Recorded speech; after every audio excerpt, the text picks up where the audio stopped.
So, as you can see, I have the Surface Pro 6, which might surprise some of you because I was looking at some very different alternatives. I was mainly looking at 13.3-inch laptops, not tablet laptop hybrids. I was looking at the Dell XPS 13, a few other models from Acer and HP, but the one that I actually opted for 1 week ago was the Toshiba X30. But 3 days later, when I called about where my laptop was, they told me that they simply couldn't find it.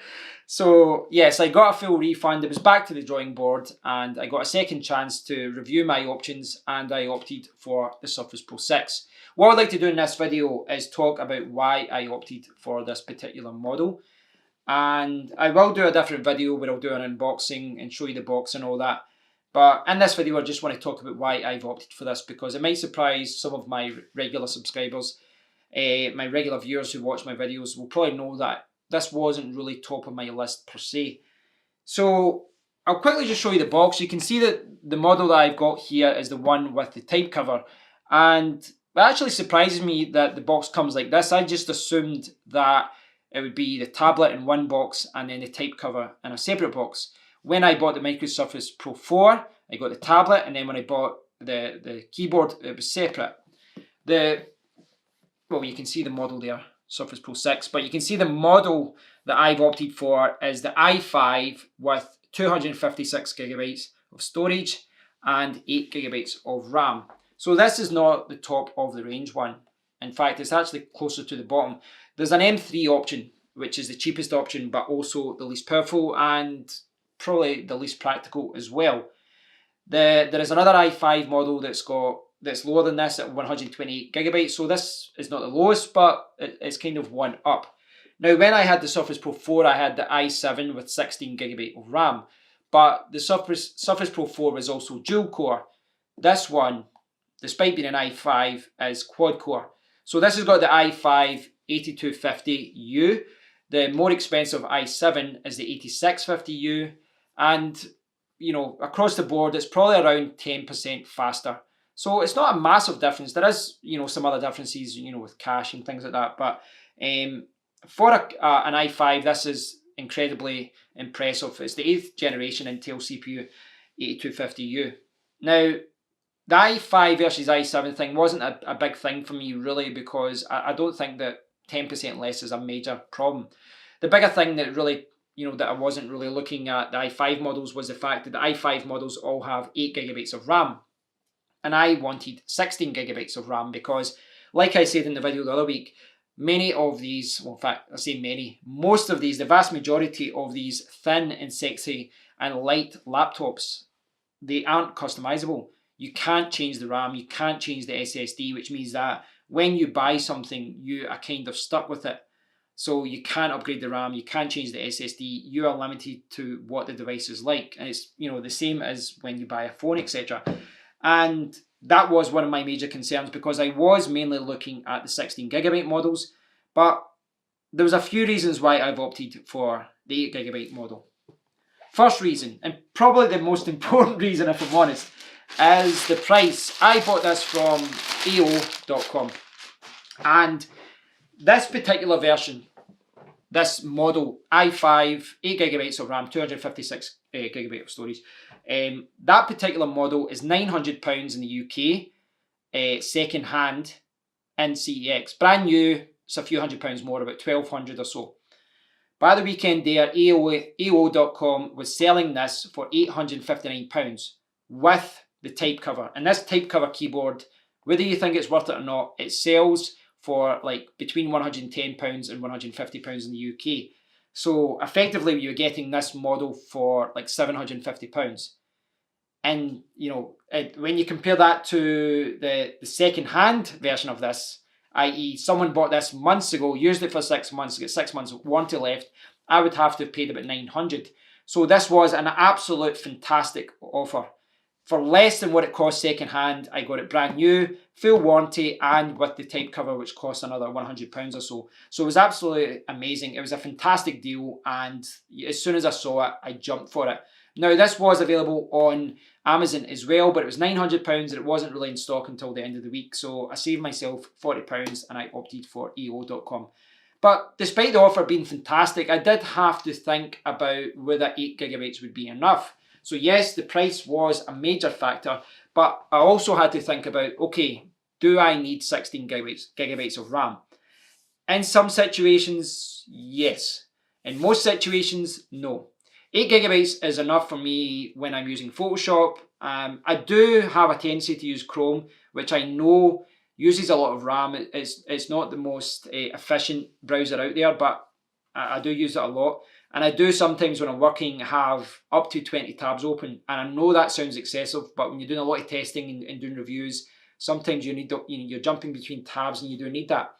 But I do think this will handle that well. This will handle, my writing, my articles, my cropping images and all that. The concern was video editing.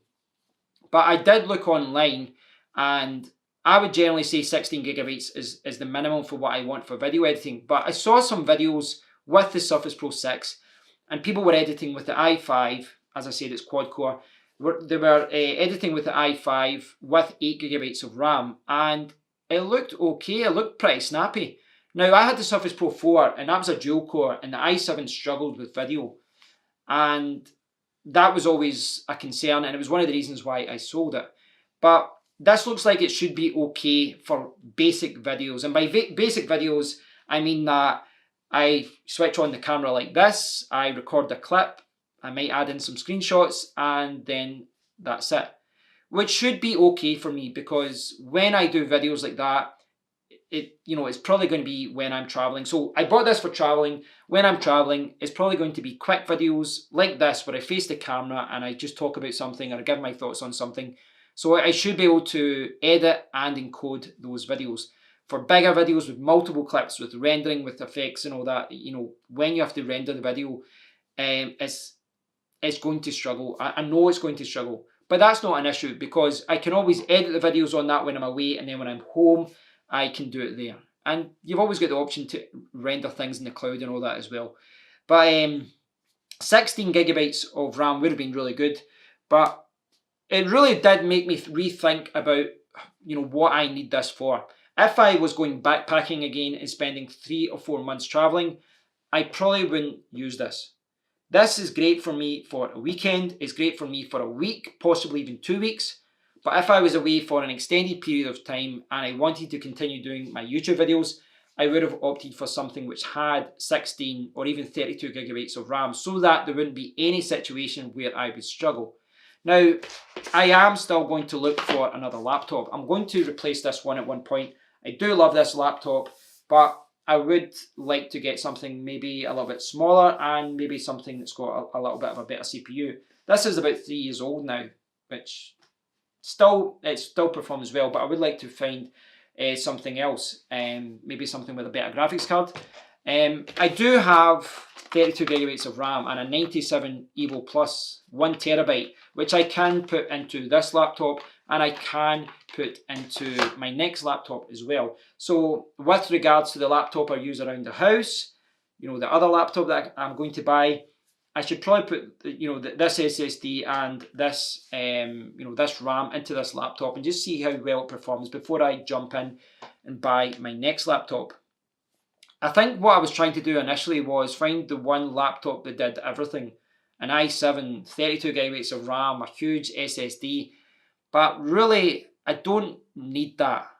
Not all the time. I think, when I think about all the weekends I've got away that I've got coming up, the conferences, that I'm going to, holidays that I plan, etc. I think the Microsoft Surface Pro, the i5 model with 8GB, I think it will be sufficient for me.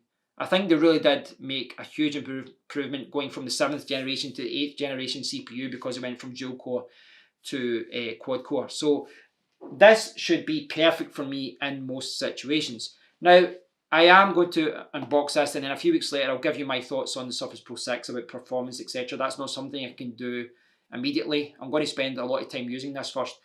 But I am someone who used the Surface Pro 4. I had the Surface Pro 4 a few years ago. I didn't like that was dual core, which is one reason I sold it. But there are other things that I don't like about this, and I will talk about this later on, but I'm coming into this and buying this knowing that this is a device with limitations. So this isn't the perfect device. It's not something that does everything.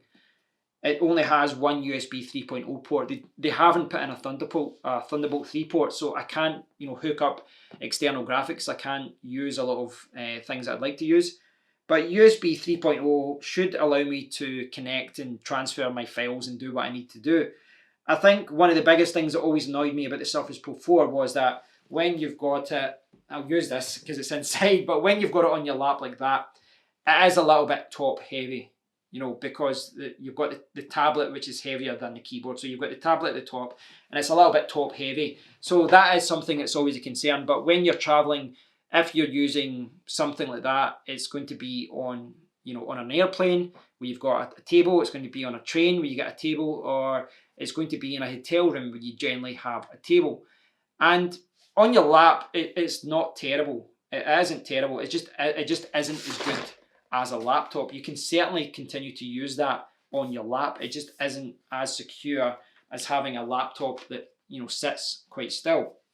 What I would also say as well is that the Surface Pro 6 works fantastically as a tablet. I'm going to buy the pen. I know I'm not an artist, but I used to love using the pen when I had the Surface Pro 4. And this works great. You just pull the keyboard off and you can use it like a tablet. And I used to love using this in bed. I could continue to do work. I could continue to browse. I could continue to watch videos. As a tablet, this works amazingly. And sometimes when I was doing research, I always found it better to just use this without the keyboard rather than using a laptop.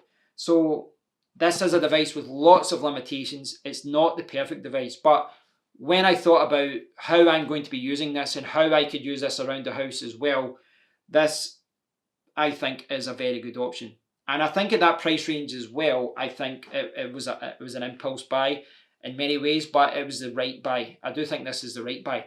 It's important to note as well, from a second-hand point of view, this particular model is much more expensive second-hand. But it's important to note as well, I looked at Surface Pro 5s and 4s. I was thinking, okay, I'll just pick up an older Surface Pro. Maybe I'll pick up one just now, a second-hand one, and then maybe down the line I'll upgrade and get a newer one. But what I would say about, certainly for the Surface Pro 5, the 2017 version, is that they are grossly overpriced. There are 2017 models, the Surface Pro 5, that are more expensive than the Surface Pro 6, which is significant because the i5 and the Surface Pro 6 will beat the i7 and the Surface Pro 5. But I just saw a lot of people selling these second-hand at ridiculous prices. I really think because of the jump from dual-core to quad-core that you'd be crazy to opt for a Surface Pro 5 when people are charging so much for this. And I really didn't find any of these second-hand at a price that made me want to jump and buy it, because they're just so expensive, certainly with the 4th and 5th version. But I guess from my point of view, from a reselling point of view, that's a good thing. But yes, I've opted for the Surface Pro 6. So if there's anything that you guys want me to test with this, please do let me know. But I have no doubt that a lot of the things that I loved about this and a lot of things I didn't like about this a few years ago remain true. And that's okay. I think it's really just about accepting about what a device can do and working around it, or accepting where it excels. I know this isn't the perfect device. There's lots of things this will never be able to do compared to a regular laptop. It just doesn't have the ports. It just doesn't have all the customization options that you would like. But for what I need this for traveling and all this, I think I've made the right decision. And worst case scenario, 6 months down the line, if I find that I am not using it that much, I have no doubt that I will still get a really good price for this second hand. But yeah, I'm going to be using this a lot over the next few weeks. I'm going to be using it in my house. I'm going to be using it traveling. And I'm really looking forward to delving into the Surface world again, the expensive world of Microsoft Surface. And yeah, it does have that embedded SSD and RAM and battery, but I don't think that's a major problem. So thanks for watching, guys. I know I have surprised some of you by opting for this, but I'm really looking forward to getting this open and seeing what the new version is like. So thanks for watching, guys. I hope you've enjoyed the video. If you've got any questions, please do leave a comment below, and I'll speak to you all very soon.